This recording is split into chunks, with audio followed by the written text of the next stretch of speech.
2014 দেশে নরেন্দ্র মোদীর নেতৃত্বে নরেন্দ্র মোদীর বিজেপি তথা নরেন্দ্র মোদী জামানার সূচনা। আর এই সূচনা লগ্ন থেকেই নরেন্দ্র মোদীর প্রাইমারি টার্গেট হয়ে উঠেছিল রাহুল গান্ধী। দেশ জুড়ে রাহুল গান্ধীকে পাপ্পু হিসাবে ব্যাপকভাবে জনপ্রিয় এবং একই সঙ্গে ট্রোল করা শুরু করেছিল বিজেপি এবং তার শাখা সংগঠনগুলি। কিন্তু সেই পাপ্পু ঘুরে দাঁড়িয়েছে, আর আজ সেই পাপ্পু থেকে হয়ে উঠেছে রাহুল গান্ধী। আর কংগ্রেস পাপ্পুর কংগ্রেস থেকে বর্তমানে রাহুল গান্ধীর নতুন কংগ্রেস। এবার আপনি বলতেই পারেন, অভিষেক বন্দ্যোপাধ্যায় নিয়ে কথা বলতে এসে রাহুল গান্ধীর কথা কেন বলছি। আসলে অভিষেক বন্দ্যোপাধ্যায়ের গত 3 দিনের যা কর্মসূচি ইতোমধ্যে আমাদের সামনে তথা সারা রাজ্যের সামনে এবং বিশেষ করে সারা দেশের সামনে উঠে এসেছে, তাতে করে আরও একবার এটা বলতেই হয়, অভিষেক বন্দ্যোপাধ্যায়ের বর্তমান যা পদক্ষেপ এবং আগামী দিনে তার রাজনৈতিক কৌশল যেদিকে দিক নির্দেশ করছে, তা কিন্তু একেবারেই রাহুল গান্ধীর পথিক হতে চলেছেন অভিষেক বন্দ্যোপাধ্যায়। রাহুল গান্ধীর দেখানো পথেই এবার হাঁটা শুরু করেছেন অভিষেক বন্দ্যোপাধ্যায়। অর্থাৎ পিসির ভাইপো অভিষেক, অর্থাৎ তৃণমূলের নাম্বার 2 হওয়া সত্ত্বেও তৃণমূলের সিনিয়র নেতানেত্রী এবং একসময় তৃণমূলকে সংগঠন রূপে গড়ে তোলা মমতা বন্দ্যোপাধ্যায়ের চারিধারে থাকা তৃণমূলের প্রবীণ নেতানেত্রীদের কাছে যে অভিষেক বন্দ্যোপাধ্যায়ের গ্রহণযোগ্যতা প্রায় নেই বললেই চলতো, সেই অভিষেক বন্দ্যোপাধ্যায় 2রা অক্টোবর থেকে 7ই অক্টোবর এর মধ্যে সারা দেশ জুড়ে নিজের আগামী দিনের নেতা হয়ে ওঠার এক ব্যাপক সম্ভাবনা নিয়ে আত্মপ্রকাশ করেছে। আর অভিষেক বন্দ্যোপাধ্যায় অর্থাৎ পিসির ভাইপো থেকে নেতা অভিষেক বন্দ্যোপাধ্যায় যা নতুন তৃণমূল, নব তৃণমূলের জন্ম দিয়েছে রাজ্যের রাজনৈতিক ইতিহাসে, তা আগামী দিনে রাজ্যকে নতুন পথে এগিয়ে নিয়ে যেতে চলেছে বলেই এখনো পর্যন্ত তৃণমূল কংগ্রেস, বিশেষ করে টিম অভিষেকের নেতৃত্বে তৃণমূল কংগ্রেসের এই 3 দিন হতে চলা ধর্ণা কর্মসূচির মধ্যে দিয়েই তা কিন্তু ফুটে বেরোচ্ছে। অর্থাৎ আগামী দিনে অভিষেক বন্দ্যোপাধ্যায়ই যে তৃণমূলের আসল মুখ হয়ে উঠতে চলেছে, তা কিন্তু প্রচ্ছন্ন এবং স্পষ্ট। আপনারা হয়তো শুরুতেই এই অভিমত শুনেই ভাববেন যে আমি তৃণমূলপন্থী বা অভিষেকের চাটুকারিতা করছি। এখানে একটা বিষয় প্রথমেই ক্লিয়ার করে রাখি, আশীর্বাদ দ্য ট্রুথ কারোর চাটুকারিতা করে না। আশীর্বাদ দ্য ট্রুথ গদি মিডিয়াও না, মোদি মিডিয়াও না এবং দিদি মিডিয়াও না। অর্থাৎ এই 3 মিডিয়াই যেহেতু আশীর্বাদ দ্য ট্রুথ নয়, তাই আশীর্বাদ দ্য ট্রুথ নামের মধ্যে যদি ট্রুথ আছে, তাই ট্রুথটা সামনে নিয়ে আসা মনে হয় দরকার। অভিষেক বন্দ্যোপাধ্যায় 2রা অক্টোবর যখন তৃণমূলের সিনিয়র নেতানেত্রী কর্মী সংগঠকদের নিয়ে দিল্লিতে প্রথমে রাজঘাট এবং পরের দিন 3 তারিখ যন্তর মন্তরে ধর্ণা কর্মসূচি করলেন রাজ্যের বকেয়ার দাবিতে, অর্থাৎ 20 লক্ষ শ্রমিকের বকেয়ার টাকার দাবি এবং প্রধানমন্ত্রী আবাস যোজনার টাকার দাবিতে, সেই সময়ও হয়তো কেউ বুঝতে পারেনি অভিষেক আগামী দিনে অর্থাৎ তার ঠিক 5 দিনের মধ্যেই রাজ্য জুড়ে তথা দেশ জুড়ে নিজেকে নেতা হিসাবে গড়ে তুলবে। অভিষেক বন্দ্যোপাধ্যায়ের এই নেতা হিসাবে গড়ে তোলার পেছনে অনেকের অনেক মতামত আছে। মূলত আপনি যদি ইন্ডিয়া জোটের দিকে তাকান, তাহলে জাতীয় স্তরে অভিষেক বন্দ্যোপাধ্যায়ের এই ধর্ণা কর্মসূচিকে এখনও অবধি কোনোরকমভাবেই বিজেপি অর্থাৎ ইন্ডিয়া জোটে আছে এই রাজনৈতিক দলগুলির তরফে কোনো রকম কোনো কাউন্টার করা হয়নি। কিন্তু আপনি বলবেন কেন, রাজ্যে তো হচ্ছে। এখানে একটা স্পষ্ট বলে রাখা দরকার, রাজ্যের প্রদেশ কংগ্রেস বামফ্রন্টের তরফে স্পষ্টই বলে রাখা হয়েছে যে কেন্দ্রীয় স্তরে আগামী লোকসভা নির্বাচনকে সামনে রেখে কী পদক্ষেপ করা হবে বা কোন পথে চলা হবে তা নিয়ে তারা মোটেই ভাবিত নয়। আর তাই সেই স্বভাবসুলভ ভঙ্গিতেই একইভাবে নিজেদের বিরোধী আচরণকে একেবারেই পরিস্ফুট করার জন্য এবং কোনো রকমে নিজেদের বিরোধী আচরণকে টিকিয়ে রাখার জন্যেই এখনও সরাসরি প্রদেশ কংগ্রেস এবং বামফ্রন্টের তরফে তৃণমূল কংগ্রেস তথা অভিষেক বন্দ্যোপাধ্যায়ের নেতৃত্বে চলা রাজভবনের উল্টো দিকে রেড ক্রস রোডের মাঝে এই ধরনের ধর্ণা কর্মসূচিকে বারে বারে সমালোচনা করা হচ্ছে। সমালোচনা রাজনীতির অঙ্গ, এতে কোনো সমস্যা নেই, কিন্তু সেই সমালোচনা সঠিক পথে হওয়া দরকার। বামফ্রন্টের তরফে মূলত মোহাম্মদ সেলিম এবং সুজন চক্রবর্তী এবং বিশেষ করে বামফ্রন্টের ইউথ নেতা শতরূপ ঘোষ যা করছে, উল্টো দিকে প্রদেশ কংগ্রেসের তরফে কৌস্তব বাগজিও যা করছে, তা কিন্তু মোটেই আগামী দিনের জন্য এটা বলেই রাখা দরকার, রাজ্যে প্রদেশ কংগ্রেস বা সিপিআইএমের ভবিষ্যৎ একেবারেই উজ্জ্বল তো হবেই না, তা কিন্তু আরও অন্ধকারের দিকেই নিয়ে যাচ্ছে। এখানে একটা বিষয় বলে রাখি, আজ যখন এই এপিসোডটা তৈরি করছি তখন বারে বারে মাথায় একটা কথা ঘুরছিল যে অভিষেক বন্দ্যোপাধ্যায়কে কি বলবো। অভিষেক বন্দ্যোপাধ্যায়কে যদি আমি এখন তৃণমূলের নেতা বলি বা তৃণমূলের নাম্বার 2 বলি বা নেতা অভিষেক বন্দ্যোপাধ্যায় বলি, তাহলে আপনাদের ঘোর আপত্তি, আপনারা কমেন্ট বক্সে সে গালাগাল দেবেন। আবার উল্টো দিকে ভাবছি, এখনও যদি আমি অভিষেক বন্দ্যোপাধ্যায়কে পিসির ভাইপো বা তৃণমূলের নাম্বার 2 বা উঠতি ছোঁড়া এই বলে সম্বোধন করি, তাহলেও তৃণমূলপন্থীরা এসে কমেন্টে গালাগালি দেবেন।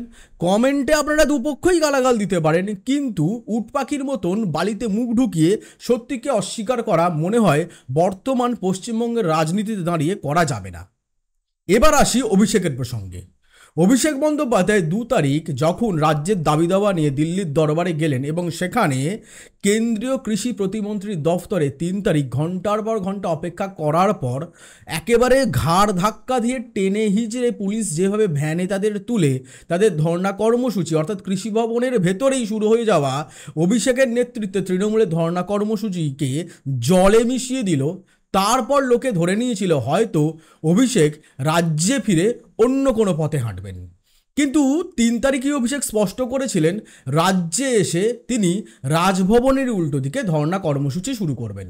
এবং দেখা যায় রাজ্যপাল উত্তরবঙ্গের বন্যা পরিস্থিতি নিয়ে এত চিন্তিত যে তিনি দিল্লি থেকে উত্তরবঙ্গে যাচ্ছেন, আবার হেলিকপ্টারে করে উত্তরবঙ্গ থেকে দিল্লি চলে যাচ্ছেন। তিনি কলকাতায় ফিরতে আর পারছেন না। কিন্তু অভিষেক বন্দ্যোপাধ্যায় এবং টিম অভিষেক অর্থাৎ নতুন তৃণমূলের দাবি একটাই, এই 20 লক্ষ মানুষের বকেয়া টাকা এবং প্রধানমন্ত্রী আবাস যোজনায় যাদের টাকা আটকে আছে সেই সমস্ত বকেয়া অর্থের দাবি তারা রাজ্যপালের কাছে জানাবেন। এবার প্রশ্ন হচ্ছে রাজ্যপালের কাছে জানিয়ে কী হবে? বিষয়টা হচ্ছে তৃণমূল কংগ্রেসের তরফে রাজ্যপালকে এখন সরাসরি কেন্দ্রের প্রতিনিধি হিসাবেই দেখা হচ্ছে। আর তাই না রাজ্যপালকে জমিদার বলে সম্বোধন করছেন অভিষেক বন্দ্যোপাধ্যায়, এবং এই জমিদার সম্বোধনের মধ্যে দিয়ে কিন্তু 5 দশকের পুরনো ইতিহাস কোথাও যেন আবারও রাজ্যের রাজনীতিতে ঘুরে ফিরে এলো। তা হচ্ছে জমিদার এবং জমি, এই আন্দোলনকে কেন্দ্র করেই রাজ্যে 34 বছরের শাসন অর্থাৎ বামফ্রন্ট শাসনের জন্ম হয়েছিল। অর্থাৎ 60-এর দশকের শুরু থেকে 70-এর দশকের শেষ পর্যন্ত বামফ্রন্টের একটাই নীতি ছিল, তা হচ্ছে জমিদারের বিরুদ্ধে সরব হওয়া, জমিদারি প্রথার বিরুদ্ধে সরব হওয়া। এবং সেখানে আপনারা মুহুর্মুহুর একটি স্লোগান হয়তো শুনেছেন, তা হচ্ছে নাঙল যার জমি তার, বা গ্রামে গ্রামে জমিদারদের বাস্তুকুকুর বাসা ভেঙে দাও গুঁড়িয়ে দাও। আর একে কেন্দ্র করেই বামফ্রন্ট ধীরে ধীরে রাজ্যের চালিকা শক্তিতে তথা তারপর 1977 সাল থেকে 2011 সাল এই দীর্ঘ 34 বছর দীর্ঘ বামফ্রন্ট যমনা দেখেছে রাজ্যের মানুষ অর্থাৎ পশ্চিমবঙ্গের মানুষ। যে বামফ্রন্ট দুটি খাদ্য আন্দোলনকে সামনে রেখে তাদের জমি আন্দোলনের ঘুঁটি সাজিয়েছিল এবং যে জমি আন্দোলন পরবর্তীকালে রাজ্যের খেটে খাওয়া গরিব নিম্ন মধ্যবিত্ত শ্রেণীর কাছে বামফ্রন্টকে ঘরের রাজনৈতিক দল অর্থাৎ লাল পার্টিতে পরিণত করেছিল, আরও সঠিকভাবে বলতে গেলে লাল পার্টিতে পরিণত করেছিল, সেই লাল পার্টি দলের আসল ভিত্তি প্রস্তরটাই ছিল এই জমি আন্দোলনের ওপর দাঁড়িয়ে। আর সেই জমি আন্দোলনকেই হাতিয়ার করে কিন্তু একটা বিষয় মাথায় রাখতে হবে, তৃণমূল কংগ্রেসেরও উত্থান। 2011 সালে ক্ষমতার পরিবর্তনে যে মমতা বন্দ্যোপাধ্যায়ের নেতৃত্বে তৃণমূল কংগ্রেস পশ্চিমবঙ্গের ক্ষমতায় আসে, সেই তৃণমূল কংগ্রেসের ক্ষমতায় আসার পেছনে ছিল নন্দীগ্রাম এবং সিঙ্গুরের জমি আন্দোলন। অর্থাৎ সেই জমি প্রসঙ্গ, কিন্তু সেখানে জমিদার প্রসঙ্গ ছিল না। তাহলে প্রশ্ন হচ্ছে, 5 দশক পর এই জমিদার প্রসঙ্গ কেন অভিষেক বন্দ্যোপাধ্যায় বারে বারে গত 2 তারিখ থেকে আজ 7 তারিখ হয়ে গেল, অর্থাৎ 2রা অক্টোবর থেকে 7ই অক্টোবর এই সময় জুড়ে বারে বারে জমিদার জমিদার জমিদার শব্দটা তার মুখে বারে বারে শোনা গেল? কখনো প্রধানমন্ত্রী নরেন্দ্র মোদীকে জমিদার, কখনো অমিত শাহকে জমিদার, কখনো কেন্দ্রীয় পঞ্চায়েত মন্ত্রী গিরিরাজ সিংকে জমিদার, কখনো রাজ্যপালকে জমিদার। অর্থাৎ জমিদার কেন? এখানে আপনি বলতেই পারেন জমিদার অর্থাৎ একটি শ্রেণীর প্রতি ঘৃণা সঞ্চারের মধ্যে দিয়ে হয়তো আগামী দিনে তৃণমূল কংগ্রেসের সত্যিকারেরই এই জমিদারি মনোভাবাপন্ন যে মানুষগুলি তৃণমূল কংগ্রেসের পাশে ছিল তারা হয়তো সরে যাবে। কিন্তু বাস্তবে এমন ঘটনা ঘটার সম্ভাবনা বর্তমান রাজ্যের প্রেক্ষাপটে প্রায় নেই বললেই চলে। কারণ হচ্ছে, জমিদার এই শব্দের মধ্যে দিয়ে তৃণমূল কংগ্রেস তথা অভিষেক বন্দ্যোপাধ্যায়ের তরফে একেবারেই জমিদারি প্রথাকে আক্রমণ করা হচ্ছে না। জমিদার এখানে একটা শব্দ মাত্র।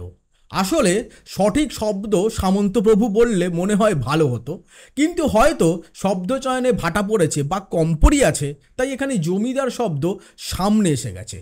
আরেকটি বিষয় হচ্ছে, জমিদার এই শব্দটি এমন একটি শব্দ যে শব্দের সঙ্গে রাজ্যের খেটে খাওয়া সাধারণ মানুষ, অর্থাৎ যে 20 লক্ষ সাধারণ মানুষের বকেয়া অর্থের দাবিতে অভিষেক বন্দ্যোপাধ্যায়ের এই ধর্ণা কর্মসূচি শুরু হয়েছে, যা ঠিক কবে শেষ হবে তা এখনও নিশ্চিত করে বলা যাচ্ছে না।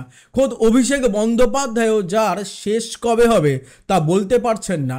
তিনি সরাসরি বলছেন, রাজ্যপাল যতদিন না রাজভবনে আসবেন এবং তাদের সঙ্গে দেখা করবেন ততদিন তার এই ধর্ণা কর্মসূচি চলবে। তার ফলে এই জমিদার শব্দের মধ্যে দিয়ে রাজ্যের একেবারে গ্রাসরুট লেভেল, অর্থাৎ এই তৃণমূল কংগ্রেস যে তৃণমূল স্তরের কথা বলে, সেই তৃণমূল স্তরে পৌঁছানোর চেষ্টা এখানে টিম অভিষেকের মধ্যে দেখা যায়। আর তাই না বারে বারে অভিষেকের গলায় জমিদার শব্দ উঠে এসছে। এবার আরেকটি প্রেক্ষাপটে আসি, তা হচ্ছে এই ধর্ণা কর্মসূচির অনেকগুলি ভাগ আছে, যার মধ্যে একটি ভাগ হচ্ছে রাজ্যপালের ভূমিকা। রাজ্যপাল উত্তরবঙ্গের বন্যা পরিস্থিতি নিয়ে এতটা চিন্তিত যে তিনি দিল্লি থেকে উত্তরবঙ্গ, উত্তরবঙ্গ থেকে দিল্লি, তিনি মাঝখানে কলকাতায় নিজের বাসভবনে আসার সময়ই পাচ্ছেন না। আর তাই জন্যেই শনিবার এই ধর্ণা কর্মসূচিকে সামনে রেখে রাজ্যপাল অবশেষে দার্জিলিংয়ের রাজভবনে তৃণমূলের প্রতিনিধি দলকে ডেকে পাঠায়। কথা মতো তৃণমূলের প্রতিনিধি দলের মধ্যে 3 সদস্যের প্রতিনিধি দল পৌঁছায় দার্জিলিংয়ের রাজভবনে দেখা করতে।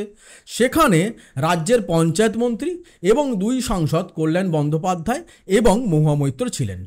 তারা রাজ্যপালের সঙ্গে দেখা করে বেরিয়ে স্পষ্টই জানিয়েছেন, রাজ্যপাল তাদের জানিয়েছেন তিনি খুব দ্রুতই কলকাতায় ফিরবেন, কিন্তু ঠিক কবে কলকাতায় ফিরছেন তা স্পষ্ট জানায়নি। রাজভবনের সূত্রেই একই খবর জানানো হয়েছে যে রাজ্যপাল কবে যে কলকাতায় ফিরবে তা তারাও জানেন না। পাশাপাশি রাজ্যপাল একটা গুরুত্বপূর্ণ কথা বলেছেন। রাজ্যপাল বোস একটি কথা বলেছেন, তা হচ্ছে এই 20 লক্ষ মানুষের বকেয়া টাকা এবং প্রধানমন্ত্রী আবাস যোজনার যে টাকা, এই টাকা বিষয়ে তিনি কেন্দ্রের সঙ্গে কথা বলবেন, টেকনিক্যাল বিষয় কি সমস্যা আছে তা নিয়ে। এবং একই সঙ্গে তিনি বলেছেন তিনি ফিরে এসে মুখ্যমন্ত্রীর সঙ্গে এই বিষয়ে কথা বলবেন। কিন্তু তিনি আরেকটি কথা বলে রেখেছেন, এই টাকা অর্থাৎ এই বকেয়া অর্থ দেওয়ার মাঝে যদি কোনো রাজনৈতিক কারণ থাকে তো সেই বিষয়ে তিনি কিছু করতে পারবে না। এখানটা বলে রাখা দরকার, রাজ্যপাল বোস এই রাজনৈতিক কারণের কথা না বললেও রাজ্যের মানুষ জানেন, এবং অন্যান্য রাজ্যের বা যারা রাজনৈতিকভাবে সচেতন বা রাজনৈতিক খবর বা ঘটনা প্রবাহের দিকে নজর রেখে চলেন, তারা এটা জানেন। যেহেতু কেন্দ্রের দ্বারা প্রেরিত রাজ্যপাল, আর যেহেতু রাজ্যপাল বিজেপি দ্বারা প্রেরিত, তার ফলে ন্যাচারাল ব্যাপার বিজেপি রাজনৈতিকভাবেই যে এই মুহূর্তে এই বকেয়া অর্থ অতি দ্রুত রাজ্যকে দেবে না তা বলাই বাহুল্য। অভিষেক বন্দ্যোপাধ্যায় এই 3 দিনের ধর্ণা কর্মসূচির মধ্যে দিয়ে যা আগামী দিনেও চলবে, অর্থাৎ তা কবে শেষ হবে তা এখনই বলা যাচ্ছে না, কারণ তা পুরোটাই রাজ্যপালের ওপর নির্ভরশীল।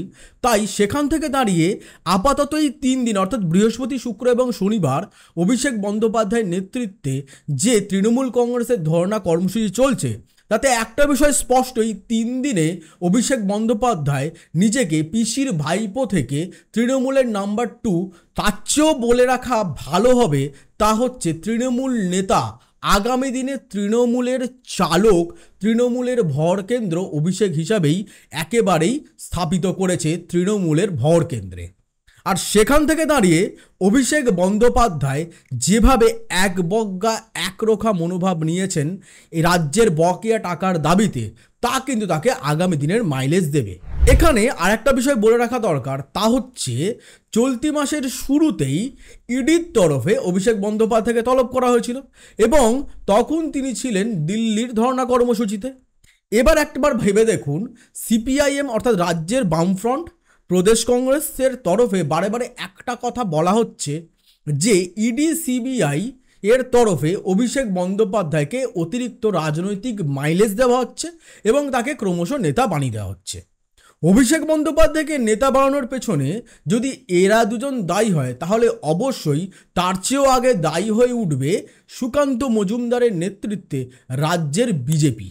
অর্থাৎ সুকান্ত মজুমদার যখন 2রা এবং 3রা অক্টোবর দিল্লির কর্মসূচিতে অভিষেক বন্দ্যোপাধ্যায়, বিশেষ করে টিম অভিষেক ব্যস্ত, সেই সময় দিল্লিতে গিয়ে সুকান্ত মজুমদার সাংবাদিক বৈঠকে স্পষ্টই বলেন রাজ্যের প্রশাসন আসলে চালাচ্ছেন অভিষেক বন্দ্যোপাধ্যায়, মমতা বন্দ্যোপাধ্যায় মুখমাত্র। অর্থাৎ বিজেপির অন্দরেও এ নিয়ে বেশ দ্বন্দ্ব যে বাস্তবে অভিষেক বন্দ্যোপাধ্যায়কে তারা কিভাবে ডিল করবে। অভিষেক বন্দ্যোপাধ্যায়কে ভাইপো বলে আর হয়তো আগামী দিনে বিজেপির তরফে বা কংগ্রেসের তরফে বা সিপিএমের তরফে সামাজিক যোগাযোগের মাধ্যমে ট্রোল করা একটু হলেও কম হবে। কারণ রাজ্যের মানুষের কাছে এখন ভাইপো অভিষেকের থেকে তৃণমূলের নাম্বার 2 বা তৃণমূল নেতা অভিষেক বা আগামী দিনে তৃণমূলকে এগিয়ে নিয়ে যাওয়ার আসল চালক অভিষেক হিসাবেই নিজেকে প্রতিষ্ঠা করে ফেলেছেন খোদ অভিষেক বন্দ্যোপাধ্যায়।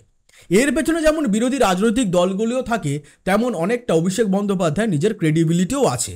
এখানে একটা বিষয় দেখতে হবে, 2019 লোকসভা নির্বাচন, 2021 বিধানসভা নির্বাচন আর সদ্য শেষ হওয়া 2023 রাজ্যের পঞ্চায়েত নির্বাচন।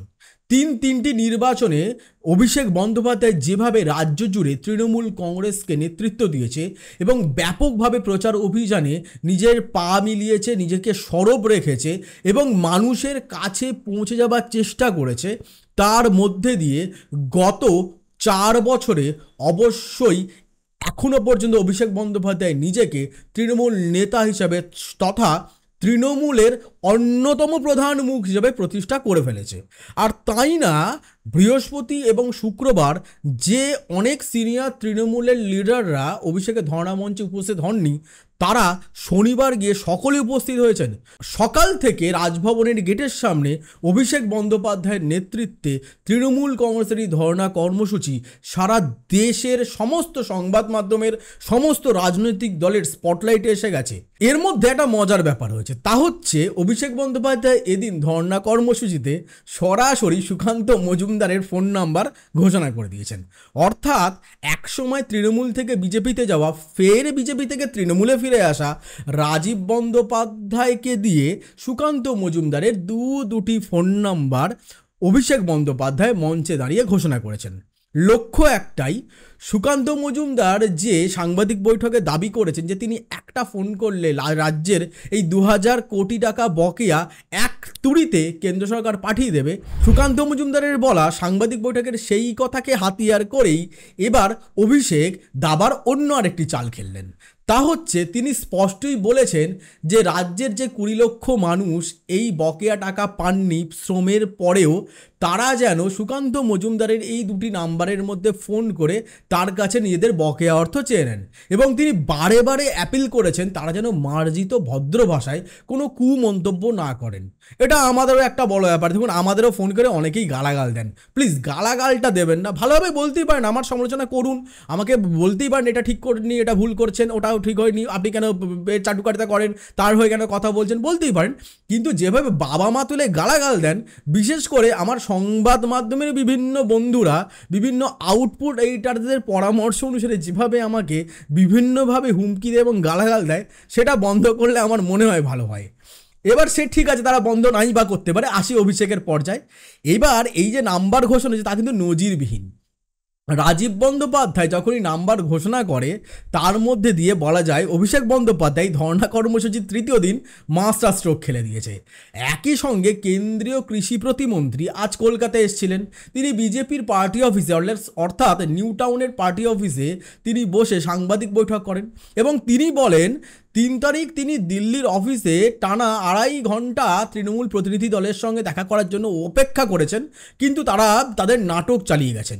এবং তিনি এটাও বলেন তৃণমূল কংগ্রেস চাইলে তিনি শনিবার তৃণমূল যেখানে বলবে সেখানে গিয়ে দেখা করবেন। এরও জবাব কিন্তু প্রজ্ঞাজ্যোতিকে দিয়েছেন অভিষেক বন্দ্যোপাধ্যায়।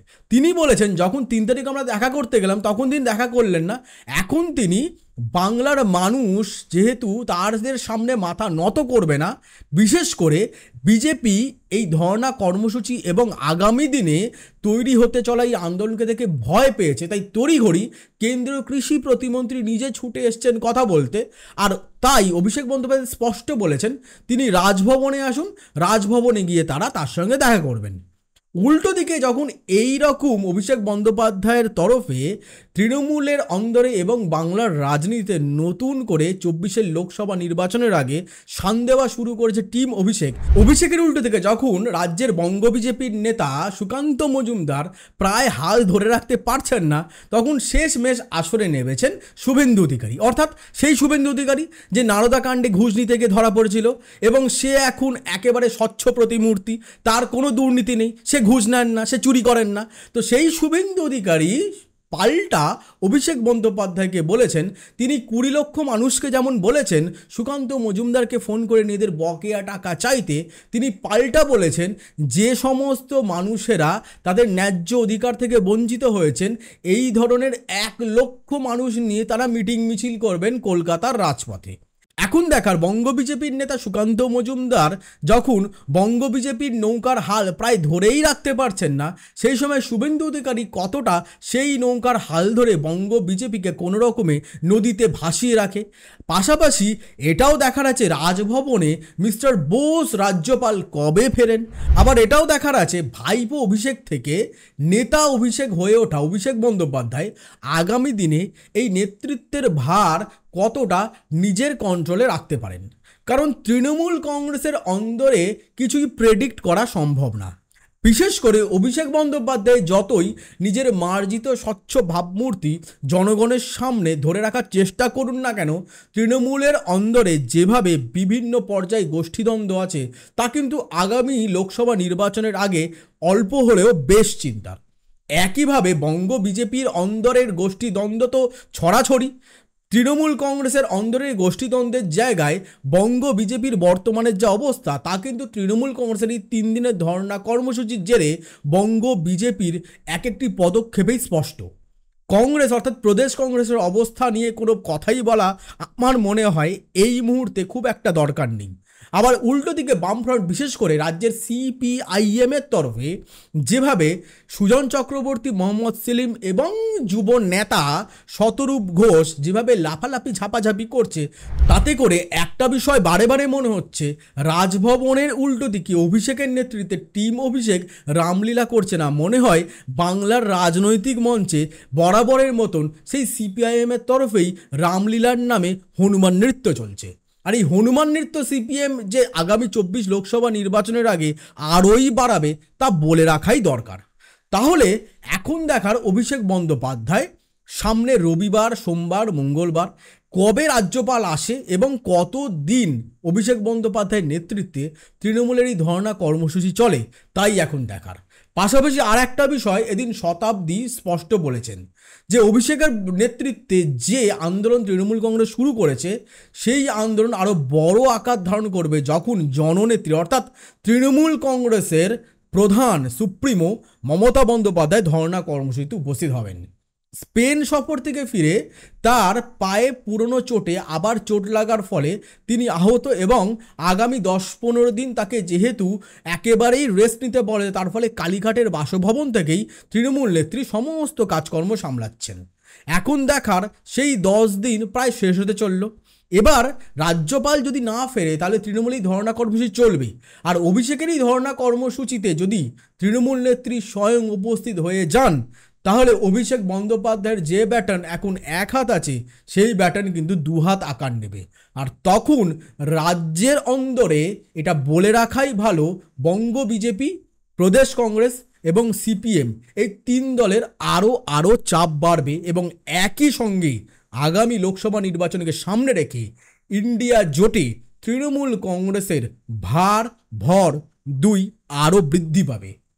সেই সব বিষয় আমাদের নজর থাকবে, আপনারাও সেই বিষয়ে নজর রাখুন। আমাদের এই আলোচনা তো চলতেই থাকবে। আর ততক্ষণ আপনারা কি করবেন, দেখবেন আশীর্বাদ দ্য ট্রুথ। আর একটা ছোট্ট ঘোষণা, আশীর্বাদ দ্য ট্রুথ হোয়াটসঅ্যাপে একটি চ্যানেল তৈরি করেছে। আপনারা চাইলে হোয়াটসঅ্যাপে গিয়ে সেই চ্যানেলটি জয়েন করতে পারেন। অবশ্যই আমি বিশাল বড় তাক বা আনন্দ বা ঘন্টা এমন কিছু নই, খুব ছোট্ট একটি মাধ্যম চালাই যার সাবস্ক্রাইবার খুবই কম। আপনার প্রতিবেদন পুরো শোনেনই না, তাই সাবস্ক্রাইবও করেন না। আবার তো বলবো একটু সাবস্ক্রাইব করুন, হোয়াটসঅ্যাপে গিয়ে জয়েন করুন, ফেসবুকে গিয়ে ফলো করুন, ইনস্টাগ্রামে ফলো করুন। আর ততক্ষণ দেখতে থাকুন আশীর্বাদ দ্য ট্রুথ। আমি আশীর্বাদ, নমস্কার।